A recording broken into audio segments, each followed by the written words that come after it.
Good morning, Florida lacrosse fans. Morning coffee, Florida lacrosse news. Lee Roggenberg, your host. We're back to another Hump Day Wednesday. Lots of games last night that affect playoff rankings. We had a couple of college games too. Before we start, our ritual, if we can remember it every morning. So good. If you haven't done so before, hit that subscribe button. Encourage others to do so. And like the videos if you do. Leave a comment if you'd like. Let's get right to last night. We had a rarity. First I want to mention we had a bit of a rarity last night in that we had two shutouts on the boys' side. And, those who follow lacrosse know that a shutout's a pretty rare occurrence. Maybe if you have a really high-end team playing a pretty low-end team and they just can't get a goal. This was actually two competitive games last night, which was very surprising. Canterbury actually shut out Gulf Coast last night. I had seen Gulf Coast on Friday and was impressed by them. And, I reached out to Coach Carter at Canterbury, said just, one of those games where everything went right. Goalie had 11 saves, so it wasn't like there were no shots getting through. And the other game was Lake Mary 6-0 over Haggerty. So, neither of those games fit the mold of really high end versus really low end. So just have to kind of take your hats off and say, great job to the defenses and the goalies in those two games for those two teams. Last night on the boys' side, Lakewood Ranch 12-4 over Manatee. Dwyer 10-2 over South Fork. Steinbrenner of a big 9-6 win over Alonzo, certainly important for movement and seating in that region. American Heritage Delray 15-8 over Calvary Christian Fort Lauderdale. St. Augustine 7-5 over Menendez. St. Augustine looking to clinch in home field for their district. Fleming Island 9-4 over Providence. Spanish River 13-3 over Palm Beach Gardens. We've got St. Stephen's Episcopal 14-13 over Riverview Sarasota. An excellent win for St. Stephen's. Cardinal Mooney 9-8 over Community School. East River 12-7 over Colonial. Stanton 6-3 over Riverside. Lake Mary, as I mentioned, the 6-0 win over Haggerty. I went out and saw the second half of Benjamin St. John Paul last night. Benjamin with the 12-6 win over St. John Paul. Freshman Fogo on Benjamin, you're going to be hearing an awful lot about going through the rest of this his high school career. Creekside 13-5 over Flagler Palm Coast. That was actually a close game of the first half. Creekside pulling away. Flagler Palm Coast certainly on the way up as a program. Kings Academy of an upset 11-8 over Palm Beach Central. Canterbury with the shutout over Gulf Coast. Wharton 7-5 over Sickles. Calvary Christian Clearwater 9-3 over Northside Christian. That was a very big game for the seedings in that region. Bowles with the big win, number 3 in the state and one in 1A, went down, I guess it's I-4, and knocked off, I guess probably maybe I-75, knocked off Winter Park, number 1 in 2A. We mentioned yesterday or over the weekend, we put up the polls that Winter Park was facing a pretty solid gauntlet this week. And if they had run the table, they would have earned the number 1. Now that's going to make my 2A polling difficult again this weekend. No one seems to like prosperity in 2A this year. Bloomingdale 8-7 over Robinson. Boone 8-7 over Timber Creek. Easy winners last night on the boys' side: Oxbridge, St. Edwards, West Boca, Eastridge, Cardinal Gibbons, Vieira, Lake Howe, Admiral Farragut, West Orange, Trinity Prep, Martin County, East Lake, Mandarin, Lake Nona, Ponte Vedra, Cypress Lake, Osceola, Barron Collier, and St. Thomas. On the girls' side last night, big one, Jensen Beach 15-12 over St. Edwards, a very big win for them. St. Petersburg Catholics 17-16 over St. Petersburg. That would have been fun to watch. The Virginia powerhouse, St. Stephen's and St. Agnes, with the 10-9 win over our 2A Vero Beach, number 1 Vero Beach. St. Stephen's Episcopal 13-8 over Riverview, Sarasota. Bowles 13-10 over Flagler Palm Coast. Lely 9-6 over Bishop Verot. Out of Door Academy 18-11 over Venice. Naples 13-10 over Gulf Coast. Sarasota 8-7 over Clearwater Central. Manatee of the 12-5 win over Lakewood Ranch. Lake Mary, a defensive struggle, 21-14 over Oviedo. Cypress Creek 12-5 over River Ridge. And Wellington, they were on social media this morning crowing about this one, 14-13 over Jupiter. First time that Wellington had knocked off Jupiter on the girls' side. Easy winners last night on the girls' side: Apopka, Park Vista, Colonial, Mandarin, Winter Springs, Sickles as they continue their run to make a playoff berth, Osceola, Calvary Christian of Clearwater, Menendez, Boone, Benjamin, Windermere, Mitchell, Barron Collier, Holy Trinity, and Steinbrenner. Okay, on the college side last night, Florida Southern men with the 16-10 win over Frostburg. Stoneman grad Kevin Horowitz continuing his terrific season, 22 for 27 at the dot. His season percentage is now 71%. Jeff Atlas, 3 goals, 3 assists in the win for Florida Southern. Tampa men beat Flagler 17-6. Owen Miller, 3 goals, 1 assist in the win. And the Rollins women beat Colorado Mesa 16-6. Trinity Prep grad Taylor Keenley with 5 goals in the win for Rollins. Today on the college schedule, the Stetson women are hosting Florida. Florida Tech men are hosting Colorado Mesa. The St. Leo men are hosting Newberry. Embry-Riddle is traveling up to play Lee. And the Lim women are hosting Fort Lewis.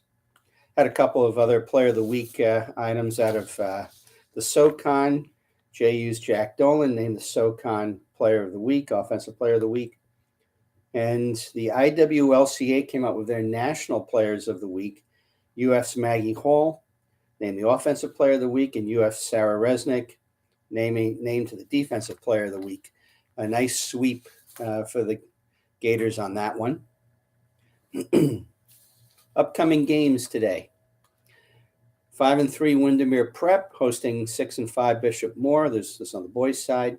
6-2 Mitchell is hosting 7-2 Cypress Creek. 5-1 Martin County is hosting 5-1 Dwyer. We have Lake Nona at 4-2 hosting Dr. Phillips at 5-5.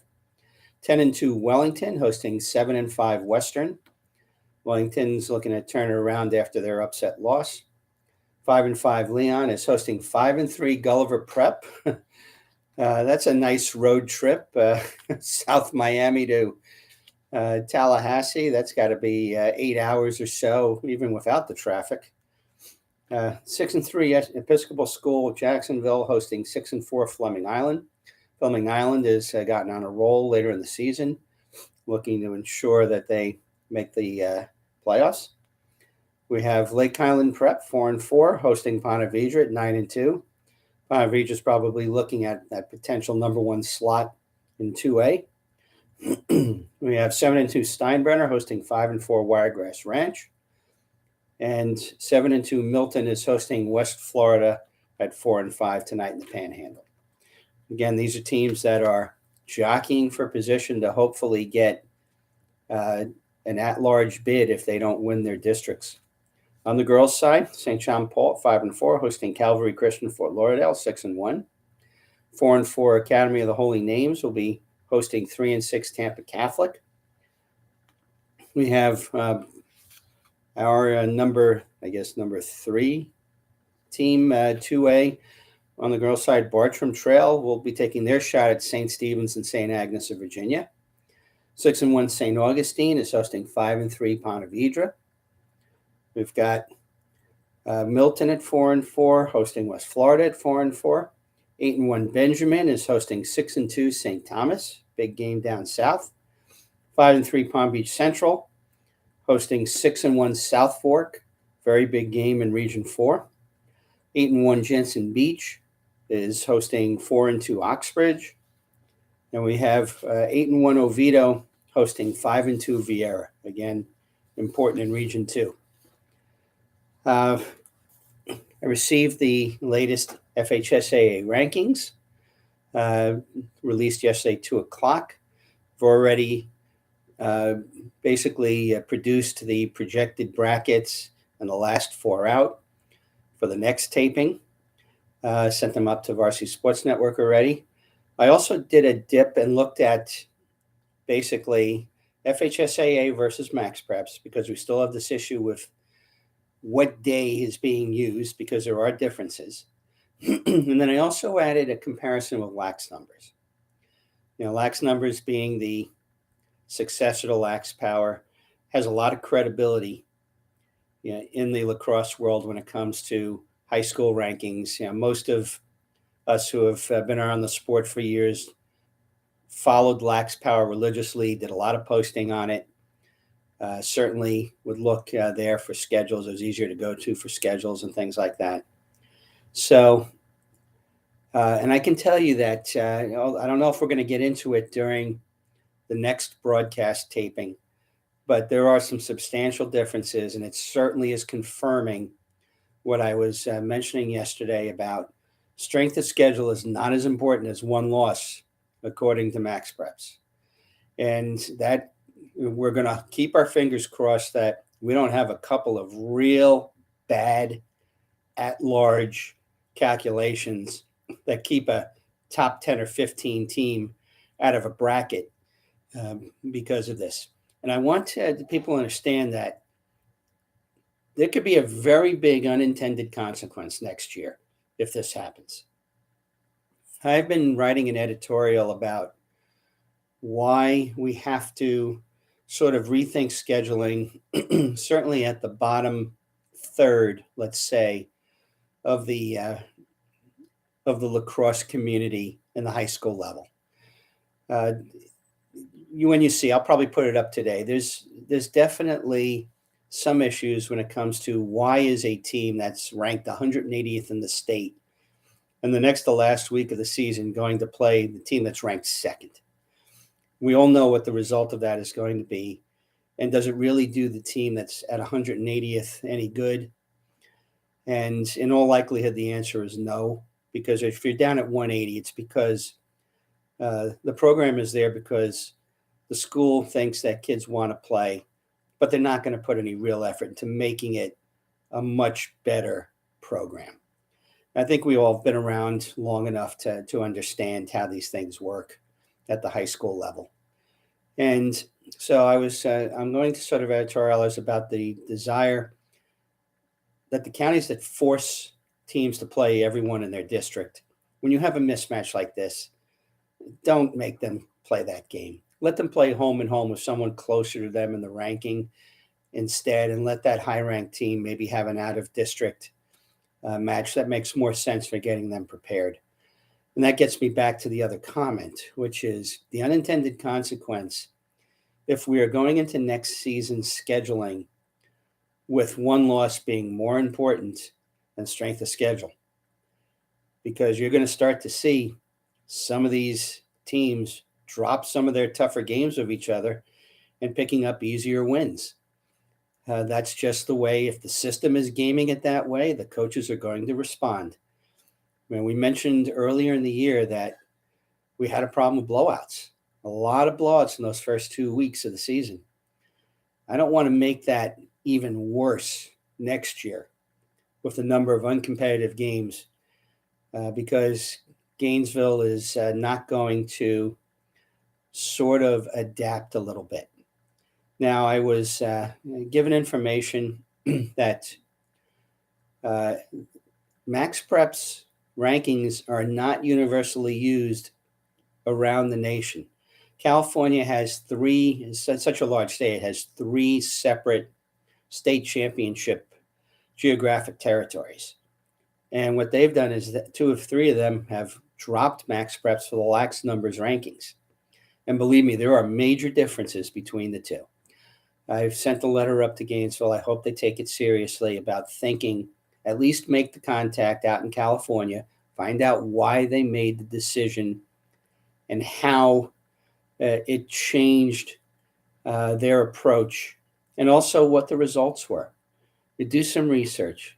I don't know what the contractual obligations are, but I can tell you that, as I said, there's huge differences.